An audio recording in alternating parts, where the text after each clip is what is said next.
Hey, it's your man, Doc Love, aka the Breakup Coach, your relationship speaker and relationship education advocate, back with the Why Is This So Challenging podcast. Now, as always, I'd like to introduce my favorite person, my favorite co-host, and my lovely wife, Miss Lady Love. How you doing, Miss Lady Love? How are you? I'm doing wonderful.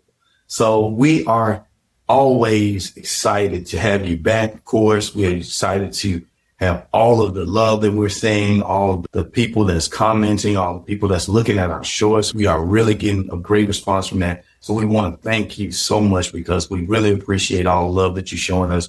We are here. We're going to be here. So we want to be a resource for you all.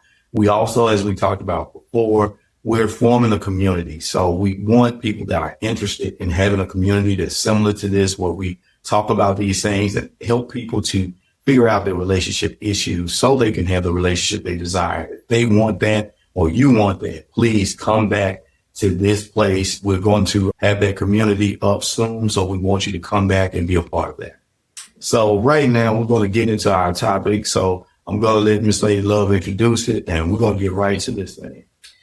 Yes, so today we're going to talk about how you can shift from having a situationship into having a real relationship. Definitely. I think this is a concern. It's something that a lot of people, young and mature, have probably dealt with in their life, is having situationships.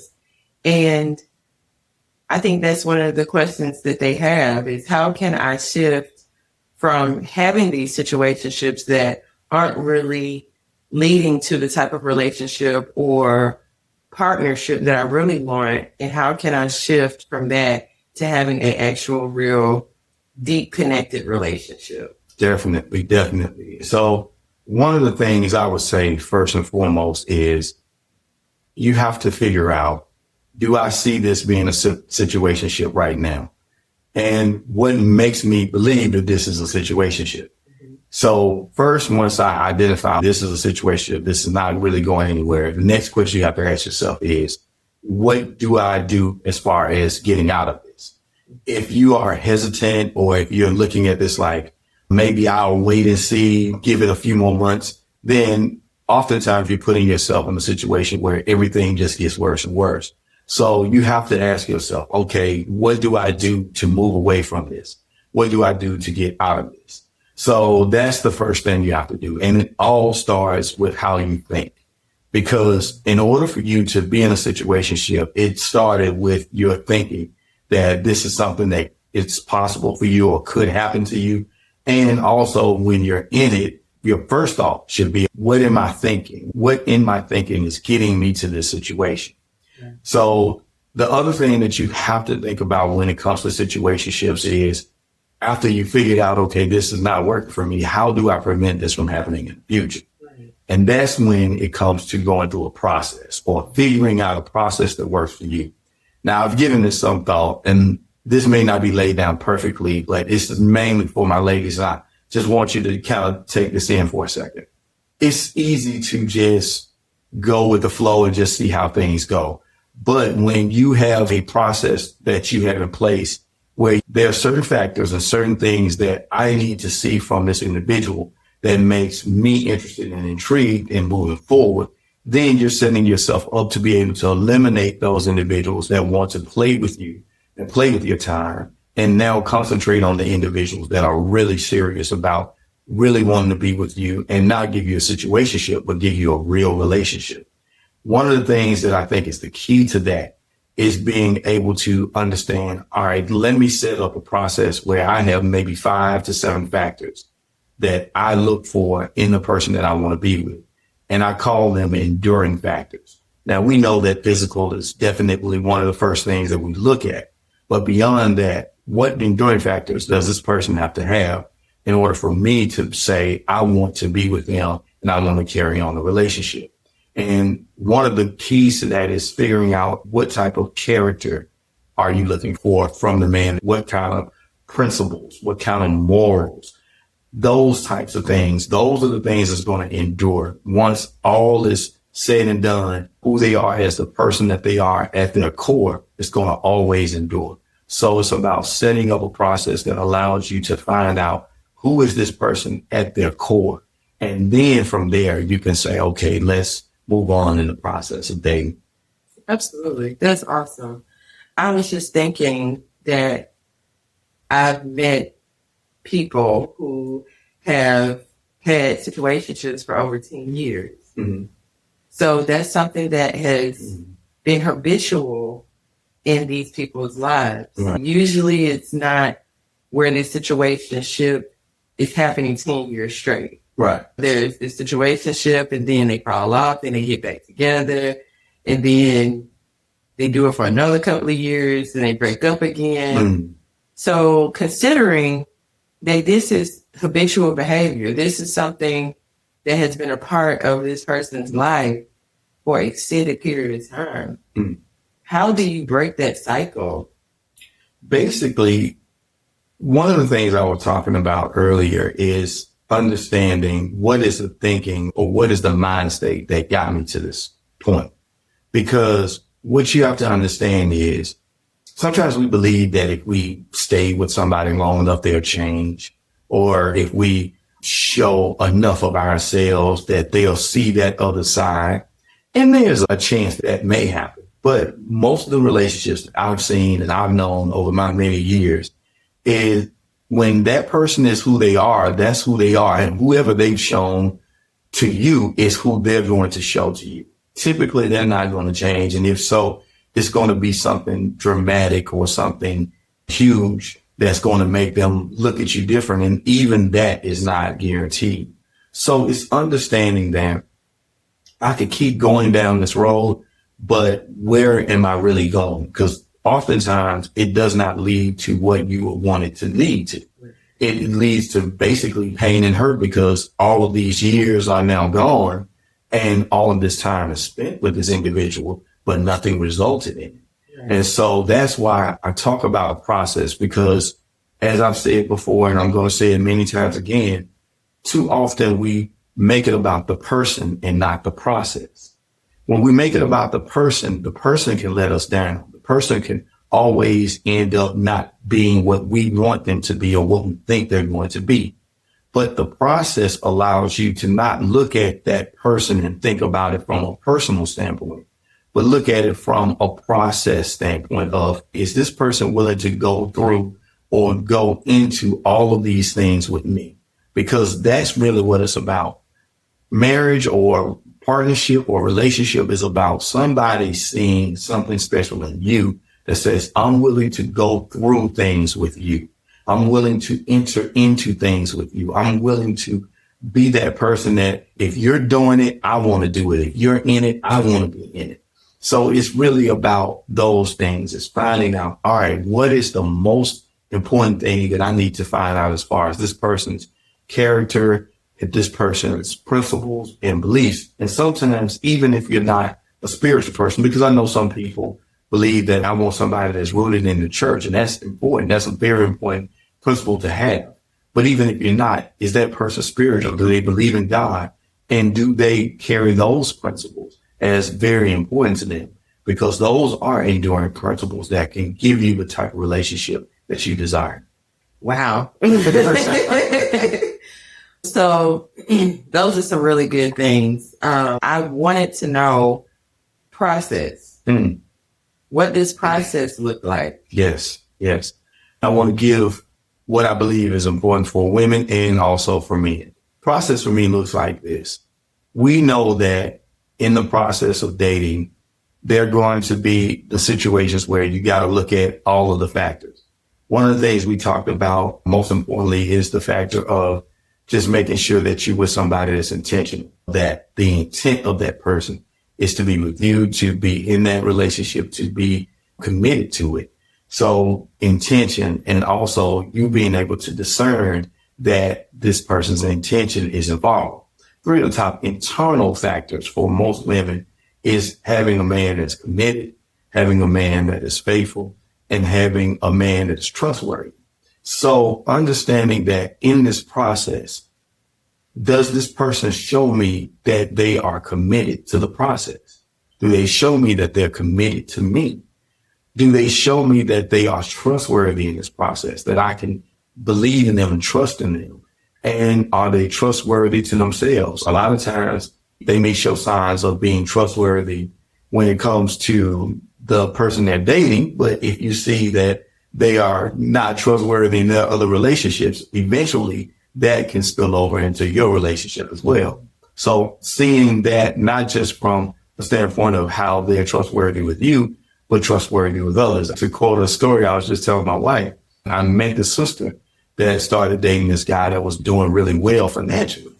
And of course, she was really excited because she made pretty good money. So she's looking at it like, I'm finally dating somebody who I can go on trips with and do all these wonderful things. And money's not an object. But the gentleman told her how in his job, he has authority over a lot of women, especially women of color. And he told her how he really treated them badly in a lot of ways, that he was really mean to them, even to the point that some of them will be visibly upset with how he treated them. Now, to me, that's a red flag to show, okay, well, maybe that person treats me good, but if they're treating other people that look like me not fairly, then eventually they may treat me that way. Now, the problem was that didn't stop her from still continuing to be with this person and continue to actually date the person. Well, of course, the relationship ended and it didn't end on a happy note. But these are the things that let you know that sometimes the trustworthiness must be there, not just with you and that relationship you all have, but other relationships the person has as well. And the last one I mentioned is faithfulness. Of course, we know how important faithfulness is, and we know that when it's not there, it's something that can really hurt. It's very damaging and a very painful thing to go through, to be faithful to someone and that person not be faithful to you. So look for those type of characteristics and traits, and look for signs that show that person may not have those three things in mind. If they're letting you know that commitment is not something that is important to them or something that they like to do, that's a very big sign. If they're letting you know that they're not always the most trustworthy person, or they've been faithful multiple times in the past and they didn't learn from it, or they didn't grow as a benefactor of that. Those are some signs that's letting you know in your process that this process that I have been going through, it may not work out, that this is the person for me. Okay. And so you talk about the process that you put that person through to kind of vet them for you. What kind of process do you need to go through? Well, for a man, I think it's a little bit different, but it's similar.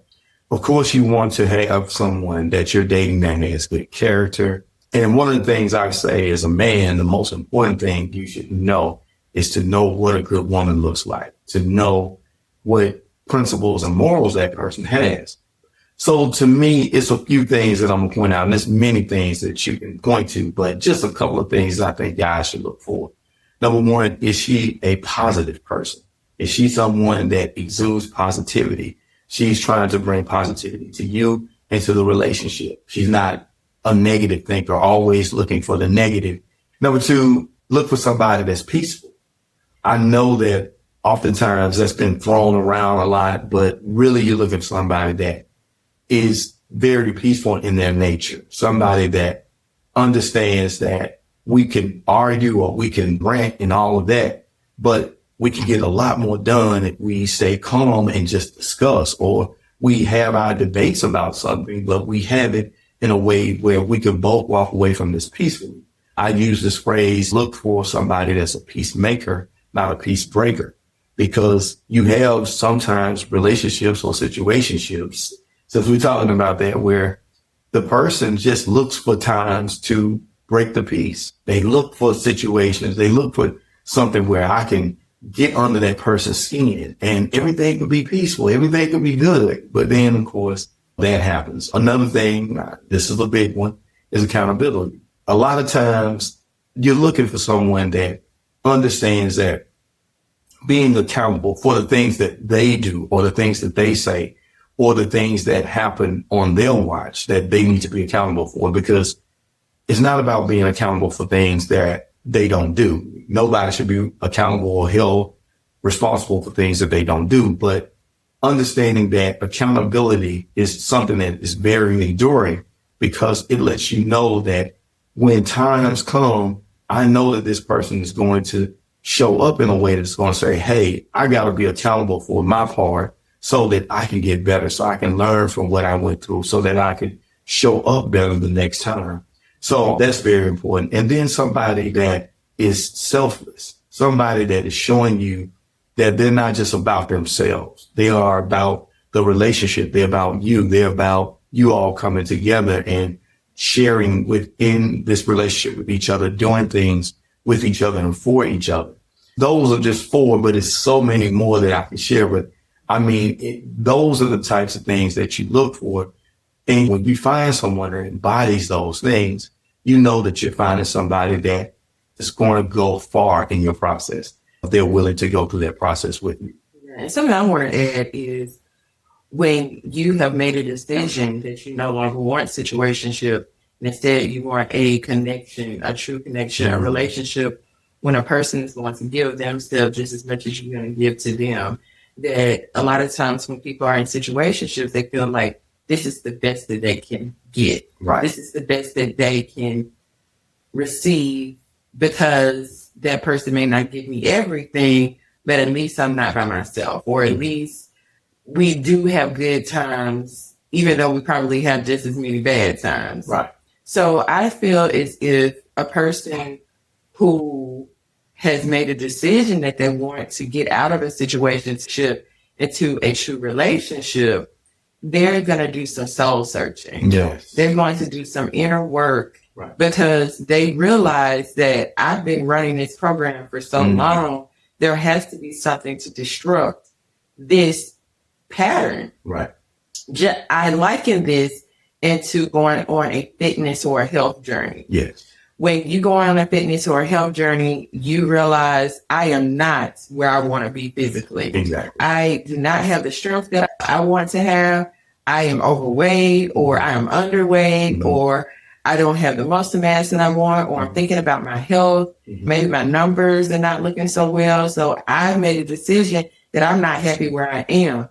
You're not going to move from living or having an unhealthy lifestyle to a healthy lifestyle just because you say, oh, I'm not happy with it. Right. There has to be a process. Exactly. To you moving from this unhealthy lifestyle to a healthy lifestyle. And that's what I liken it to. When you determine that you want to go from situationship to relationship, you say, okay, let me start journaling. Right, right. Let me start getting out my feelings of how do I feel with being in a situationship? Exactly. Am I happy with this? No, I'm not happy with this. What ways have I damaged myself by being in these situations?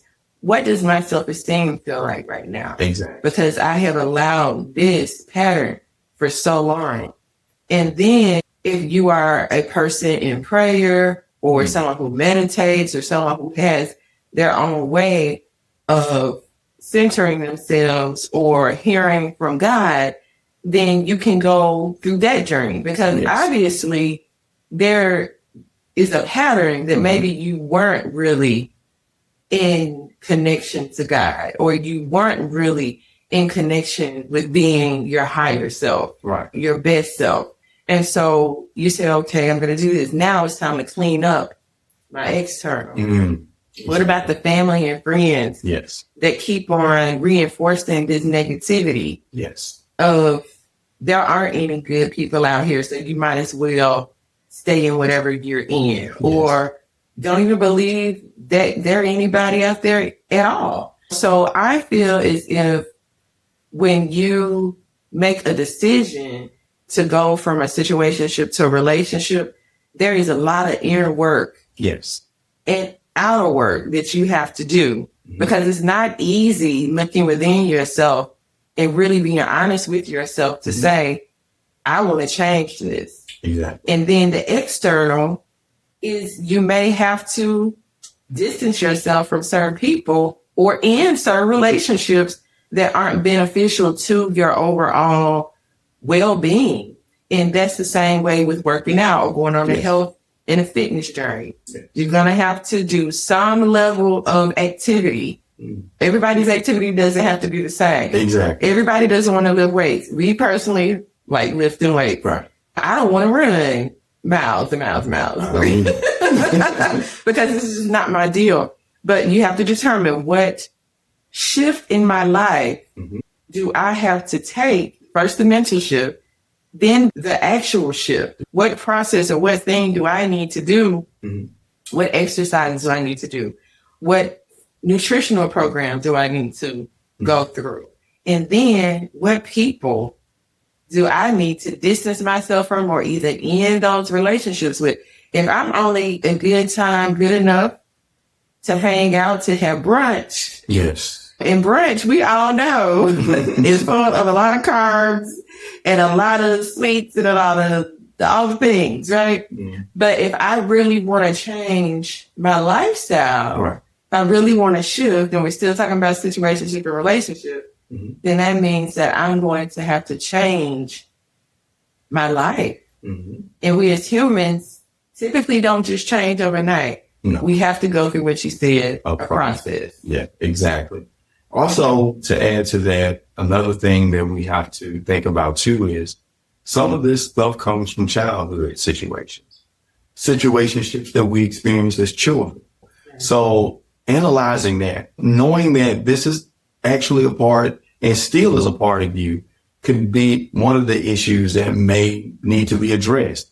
It may have been something very important or very damaging to you in your childhood that could still play itself out as far as your relationships and can cause you to lean toward being in situationships as opposed to really going for and being able to say, I want to be in a real relationship, a quality relationship that will lead to a partnership or a marriage. And something else that you said that I wanted to piggyback on is just understanding that a lot of it is internal. We have to understand how important it is to look inside of us and say, okay, what do I really want? Not what my family wants for me, not what my friends want for me, not what my coworkers want for me. I get it.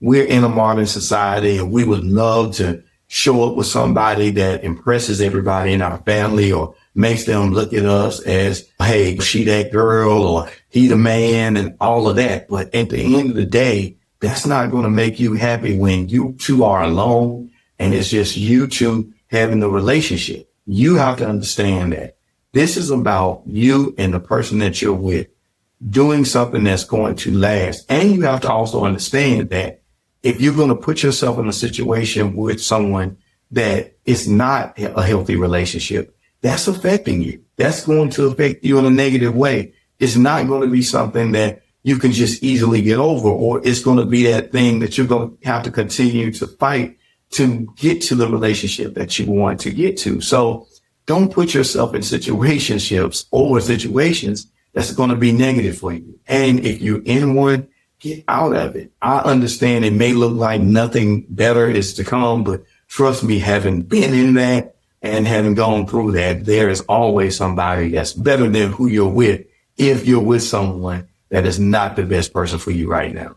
Absolutely. And one of the first steps of process that you can take if you realize that you're in a situationship that you are done with, you're tired of it, is you definitely need to get the relationship reset. Yes. When we're sitting there and we're talking about the next episode, so many times we're like, if people would get the relationship reset, these are things that will help you to move to this journey of you moving from a situationship to a true, real, loving, deep connected relationship. Exactly. Because it's going to ask you questions that I guarantee you may or may not have even considered asking yourself. Because the thing about it is that when you're in something that is not a lot of times the best environment for you to be in, you're bombarded. You're just trying to really survive and just fight through what you're going through.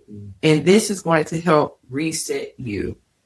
If you're single and you're trying to build, you wanting to build, you're desiring to build something different and better, then the relationship reset is really where you want to start. in that process of you shifting from a situationship to a relationship?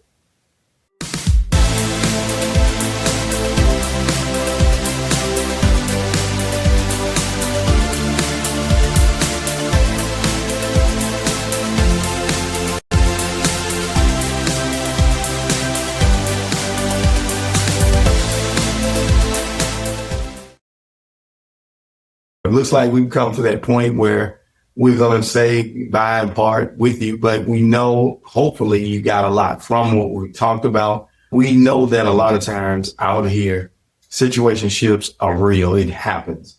And before you know it, you're in one. You're thinking everything is going well. And then when you know it, you realize, okay, this is not going where I wanted to go. So please understand, look at this video more than once, because oftentimes we might see something or hear something and it kind of just grazed by us. But if we look at it again, then we catch something that we didn't catch the first time. And that may be the very thing that can help you. But just understanding that a process is so important. It's going to set it apart from it being about the person and making it about the process. And when you make it about the process will determine the best person for you. So we definitely want to just say that. So, and I also wanted to end with this. Okay. Is that there are tools out there for you. Yes. As you're choosing to shift from a situationship to a relationship. One of those is this podcast. Yes. We're coming on here being transparent, open, and honest about our own experiences as well as other experiences that we've witnessed. Mm-hmm. You're going to counseling or having a coach. Yes. Like the relationship coach, the breakup coach over here, Dr. Yes. Love.